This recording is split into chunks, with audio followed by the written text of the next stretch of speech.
Realidades, una guía práctica y aplicable para resolver las múltiples exigencias de la vida desde una perspectiva bíblica.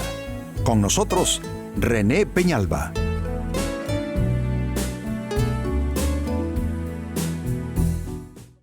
Amigos de Realidades, sean todos bienvenidos.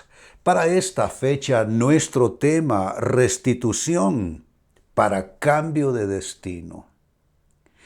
A veces habrá que hacer cierta restitución, es decir, algo que se estropeó, que se arruinó por causa nuestra, alguna clase de daño que se infligió a alguna persona, alguna clase de dolor, de pérdida.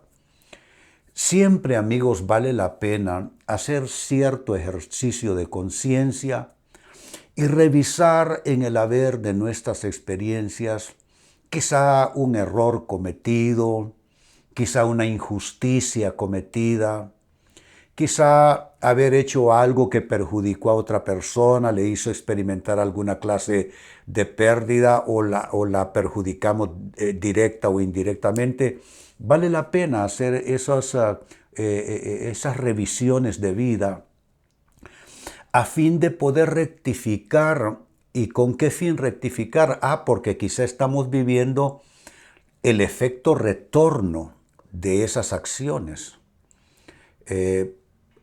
La Biblia es clara sobre esto, que todo lo que el hombre sembrare, eso también cosechará, y que con la medida con que medimos a otras personas, la vida nos medirá a nosotros. Entonces, claro que hay un efecto retorno de nuestras acciones, claro que hay un efecto boomerang en lo bueno y en lo malo. Si nuestras acciones son buenas, vendrán cosas buenas en retorno. Pero si nuestras acciones fueron malas o injustas, si hemos pecado contra alguien, entonces aquello viene en retorno a nosotros como una especie de efecto boomerang. Un ejemplo clásico en la Biblia sería la parábola del hijo pródigo. Un muchacho hijo de ricos terminó un emprendimiento de ahora soy adulto y voy a hacer mis propios negocios y voy a tomar mis propias decisiones, papá dame mi herencia. Terminó cuidando cerdos, que es, me parece, uno de los trabajos más modestos a los que una persona puede aplicar. Me imagino que solo en razón de mucha necesidad una persona aceptaría un trabajo que tiene ciertas implicaciones, ¿no?, de incomodidades. Terminó cuidando cerdos y no solo eso, quería comer de la comida que le daban a los cerdos del nivel de pobreza en que estaba. Pero él se dijo algo: me levantaré e iré a mi padre y le diré, Padre, he pecado contra el cielo y, atención, y contra ti. Hay acciones que nosotros podemos cometer que las llevamos a cabo en el libre ejercicio, según nosotros, de nuestra soberanía, pero con lo que podemos haber perjudicado a alguien, y si eso ha sucedido, viene el efecto retorno. ¿Cuál fue el efecto retorno en el hijo pródigo? Su empobrecimiento.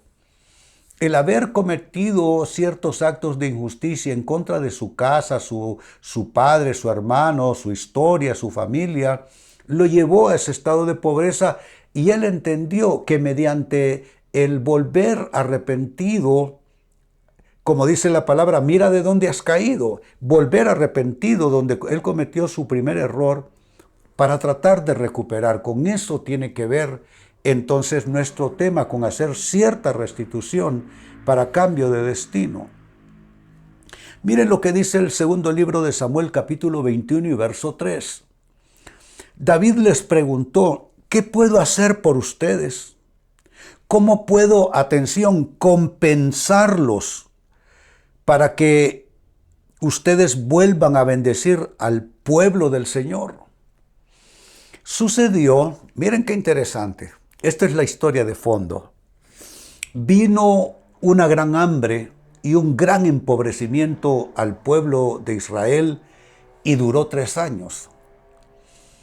Fue aquello tan duro que David se desesperó y fue a consultar a Dios y le preguntó a qué se debía esa ruina y esa pobreza y esa hambre. Y Dios le contestó que el rey Saúl había cometido un acto de maldad y de injusticia matando a los gabaonitas, un pueblo al cual Israel le había perdonado la vida en la época de la conquista desde los días de Josué. Y interpusieron un juramento de que no los iban a destruir, y se guardó ese juramento, y ahí estaban los gabaonitas con ellos, sin ser israelitas, ahí estaban. Saúl los mató. En sus locuras que andaba, en sus celos, sus contiendas, sus luchas y persecuciones contra David, mató a esa gente. A causa de eso vino esta hambre, una hambruna, 3 años. Entonces Dios le dice qué es lo que pasó. Entonces él se vuelve a esa gente, los que quedaban, y les dice que yo qué puedo hacer por ustedes, para que Dios nos quite este castigo que nos está haciendo. Entonces eso muestra, amigos, cómo a veces hay que buscar cierta forma de restitución, de compensación, tal como lo estamos leyendo, para que la bendición vuelva, para que la ruina se vaya, para que la pobreza se aleje de nosotros. Es un texto sumamente claro. Y si leen toda la historia se van a dar cuenta cuánto elemento dramático tiene. Pues esto nos lleva a hacernos la pregunta, ¿por qué la restitución libera el destino de una persona? Libera su bendición. Pues bien, primera respuesta. La restitución trae liberación porque rompe ataduras en la historia de individuos y de familias, de naciones, inclusive como estamos leyendo en el ejemplo que les acabo de leer de la palabra de Dios. La restitución rompe con ataduras en la historia de individuos, en la historia de familias. Quizá es algo que ni siquiera sucedió contigo mismo, amigo o amiga, pero tú conoces la historia, que en la época de tus padres o en la época de tus abuelos sucedió esto y esto y esto. Entonces tú tienes que venir a orar, a pedir dirección de Dios y a que Dios te diga de qué manera tú puedes hacer alguna forma de restitución. Yo creo que estamos nosotros en la obligación moral y espiritual de crear el mejor entorno para nuestras vidas, para nuestras familias, para nuestros hijos, y donde hay actos de iniquidad que están generando opresión, que están reteniendo bendiciones, que están trayendo pobreza y ruina, pues tenemos que resolverlo espiritualmente. Eso es buscando de Dios, recibiendo su guía y recibiendo su dirección. Así es que la restitución rompe ataduras en la historia de individuos y de familias. Segunda respuesta, ¿por qué la restitución libera el destino de una persona o de una familia? Porque abre puertas que se habían cerrado. En el ejemplo que les leí, se cerró la puerta de la prosperidad para Israel. Había un hambre que duró 3 años. Para que haya hambre es que no hay lluvia, es que los cultivos no trajeron buenas cosechas, no se hicieron buenos negocios, todo lo que se tenía en bodegas, en almacenes, en ahorros, todo eso se lo comió el gusano, por decirlo de alguna manera. ¿Qué pasa si estás viviendo una mala racha y tú has hecho una cosa y has hecho otra y has hecho otra y no sale esa mala racha laboral o profesional o en tu actividad de negocios, y tú dices, pero nosotros aquí vamos de mal en peor, salimos de una para entrar a otra? Bueno, ¿será que necesitas revisar tu historia? ¿Será que, como dice Pablo, pagad a todos lo que debéis? Al que tributo, tributo, al que impuesto, impuesto, al que honra, honra. ¿Será que le negaste la honra a alguien? ¿Será que inconscientemente o indirectamente le hiciste un daño a alguien? ¿Será que a alguien en tu anterior trabajo ni cuenta te diste que perjudicaste a alguien?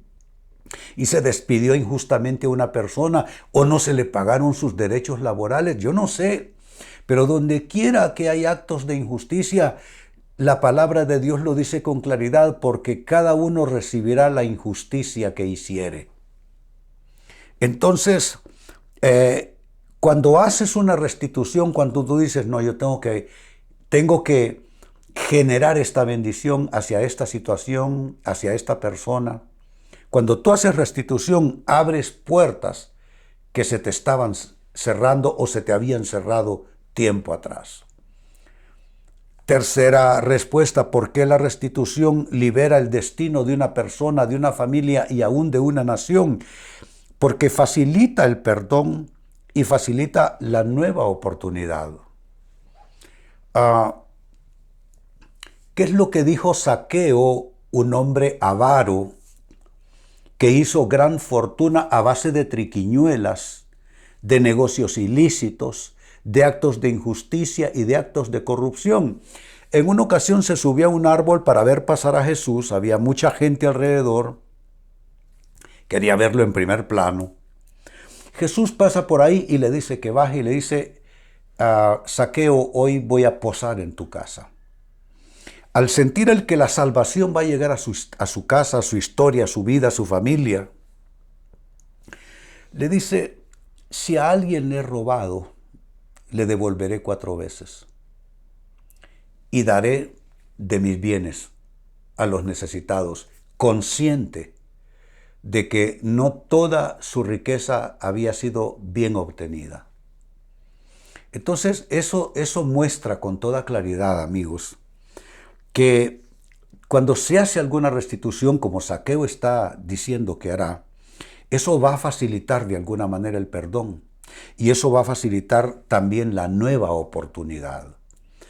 Hay economías atadas, hay historias familiares atadas, hay condiciones de salud atadas que se pueden desatar mediante un acto que cree otro ambiente, otra atmósfera espiritual alrededor de esa persona o de esa familia.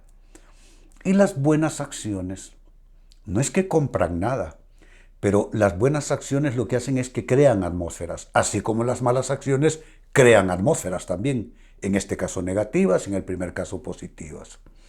Así es que la restitución libera el destino de una persona porque facilita el perdón y facilita la nueva oportunidad. Y una respuesta más: también la restitución puede crear condiciones de liberación en la historia de un individuo, su familia, sus negocios, sus finanzas y aún de una nación, porque quita cargas de culpabilidad.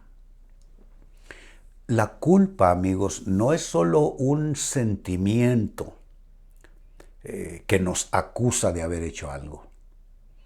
La culpa genera opresión. ¿Qué es lo que dice el Salmo 32? Mi verdor se volvió en sequedades de verano. Dios agravó sobre mí su mano. No tuve paz. ¿Y cómo se resuelve esa situación de ese deterioro generalizado en la vida del autor bíblico? Dice: mi pecado te declaré y no encubrí más mi iniquidad. ¿Se dan cuenta? Cuando nosotros traemos arrepentimiento, confesión delante de Dios, se quita la carga de culpabilidad y comienza a fluir sanidad, prosperidad, restauración, nueva oportunidad. Así es que no crean, amigos, que la culpa se resuelve tirándola por allí a un lado donde no se vea. No. La culpa se corrige con arrepentimiento y confesión de pecado. Eso delante de Dios. Porque caso contrario, una condición de culpa inconfesa lo que trae es pobreza, trae ruina, trae enfermedad y trae destrucción. Pero si se hace el arrepentimiento y la confesión y a eso se le suma alguna forma de restitución, entonces eso quita las cargas de culpabilidad y trae de nuevo la bendición que ha estado desactivada.